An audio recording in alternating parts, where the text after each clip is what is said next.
चलिए फ्रेंड्स, आज हम लोग समझते हैं नंबर सिस्टम यानी कि संख्या पद्धति। तो क्या है संख्या पद्धति? तो बस ये कुछ नहीं, बस एक तरीका है। क्या एक तरीका है? संख्या पद्धति क्या है? एक तरीका है। किसके लिए? तो संख्याओं को लिखने के लिए और उसे नाम देने के लिए, बस एक तरीका है। तो समझते हैं संख्या पद्धति कई प्रकार के होते हैं उसके बारे में। तो जनरली हम लोग जो संख्या पद्धति तो कई प्रकार के होते हैं, लेकिन जनरली हम लोग जो पढ़ते हैं वो मूलतः 4 प्रकार के होते हैं। पहला हो गया द्विआधारी संख्या पद्धति, दूसरा हो गया अष्टाधारी संख्या पद्धति, तीसरा हो गया षोडशाधारी संख्या पद्धति, और चौथा जो कि व्यवहारिक जीवन में सबसे ज़्यादा यूज हम लोग जिसका करते हैं वो है दशमलव संख्या पद्धति। द्विआधारी यानी कि binary number system, octal number system, hexadecimal number system, और ये है डेसिमल नंबर सिस्टम। अब एक एक करके समझते हैं कि द्विआधारी संख्या पद्धति क्या होता है, यानी कि बाइनरी नंबर सिस्टम। तो इसमें क्या होता है? इसका आधार 2 है। आधार 2 करने का मतलब क्या है कि इसमें किसी भी संख्या को अगर हम लिखेंगे तो उसके लिए हम लोग सिर्फ 2 संकेत का प्रयोग करेंगे। कितने का? 2 का। कौन कौन? एक तो 0 और एक 1, 0 और 1।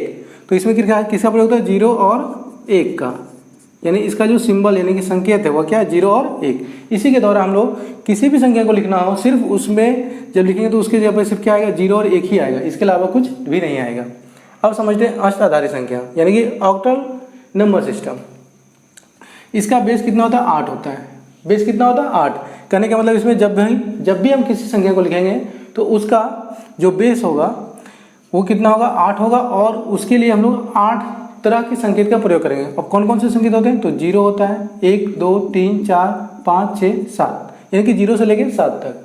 तो इसमें हम लोग किसी भी संख्या का लिखेंगे तो उसके लिए हम लोग सिर्फ 0 से 7 का प्रयोग करेंगे, यानी कि केवल 8 संकेतों का प्रयोग करेंगे।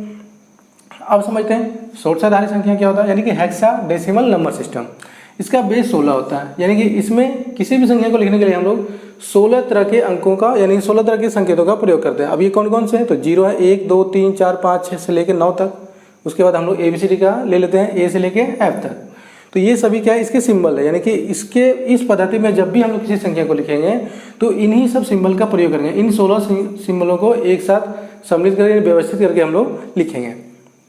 अब बात करें दशमलव संख्या पद्धति, जिसका हम लोग सबसे ज़्यादा यूज करते हैं व्यवहारिक जीवन में हो चाहे जो भी मैथ में जब सबसे ज़्यादा यूज होता है वो क्या है? दशमलव संख्या पद्धति। ये सब जो पद्धति देख रहे हैं द्विआधारी हो गया, अष्टाधारी, षोडशाधारी, ये सब कंप्यूटर में ज़्यादा यूज होता है, यानी कंप्यूटर के क्षेत्र में ये सब का ज़्यादा यूज किया जाता है कंप्यूटर के भाषा के विकास में।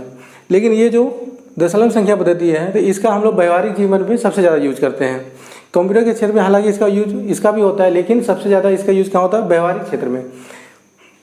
तो दशमलव संख्या जो पद्धति है यानी कि डेसिमल नंबर सिस्टम, इसका बेस कितना होता है? 10 होता है। और इसमें जो हम लोग यूज करते हैं किसी भी संख्या को लिखने के लिए उसमें 10 तरह के संकेत का प्रयोग करते हैं। इसमें कौन कौन? तो 0 से लेकर 9 तक, यानी 0 1 2 3 4 5 6 7 8 9। तो ये सभी क्या कहलाएंगे? दशमलव संख्या पद्धति के अंदर सिंबल यानी कि संकेत कहलाएंगे। अब यहाँ पे एक चीज़ और बात करते हैं। अब बात करते हैं अंक का। अंक क्या होता है? तो किसी भी संख्या को लिखने के लिए हम लोग जिन संकेतों का प्रयोग करते हैं वो क्या है? उसका अंक कहलाता है। यानी कि इस पद्धति में अंक बात करें तो इसमें कौन कौन अंक है? 0 और 1 है। अष्टाधारी में बात करें तो 0 से लेकर 7 तक ये सभी के अंक हैं।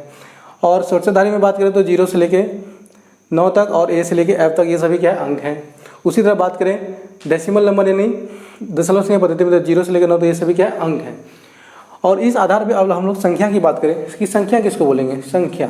ये तो बात की हम लोग संख्या पद्धति की। अब बात करते हैं संख्या। संख्या क्या होता है? तो अंकों के समूह, यानी कि जब हम लोग अंकों को एक नियम से यानी कि व्यवस्थित रूप से जब हम लोग समूह के रूप में लिख देंगे तो उसी को हम लोग क्या कहेंगे? संख्या कहेंगे। जैसे यहाँ पे लिख देते हैं 1 2 3, 3 संख्या का प्रयोग किए हैं। चाहे यहाँ पे हम लोग सबसे ज़्यादा यूज किसका करने वाले? दशमलव संख्या होती है, यानी गणित में सबसे ज़्यादा यूज किया होता है दशमलव संख्या पद्धति का। तो ये जो हम लोग संकेत यूज किया 1 2 3, एक तरह का क्या है? एक समूह के रूप में आ गया। 3 संख्या आ गया, यानी कि समूह का मतलब क्या? एक से अधिक होना। तो एक से अधिक हो जैसे ही हुआ ये समूह बन गया तो ये क्या कहलाएगा? संख्या। अब इसको हम लोग एक नाम दे देंगे। अब दशमलव पद्धति के आधार पर नाम देंगे तो क्या होगा? ये 123 होगा। उसी तरह अगर हम दे दें 506, ये भी क्या एक समूह के रूप में है तो ये भी क्या कहलाएगा? संख्या कहलाएगा, यानी कि 506 हो गया। तो ये सभी संख्याएं हैं। तो अंक बोलेंगे क्या है? तो किसी भी संख्या को लिखने के लिए हम लोग जिन संकेतों का प्रयोग करते हैं उसे अंक कहते हैं। और संख्या किसको कहते हैं? तो जितने भी संकेत हैं उनको जब एक व्यवस्थित रूप से यानी कि अंकों को सामूहिक रूप से जब एक साथ लिख देते हैं तो उन्हीं को हम लोग क्या कहते हैं? संख्या कहते हैं। तो आज की वीडियो में इतना ही समझते हैं। जल्दी मिलेंगे किसी अगली वीडियो में। तब तक आप लोग पढ़ते रहिए।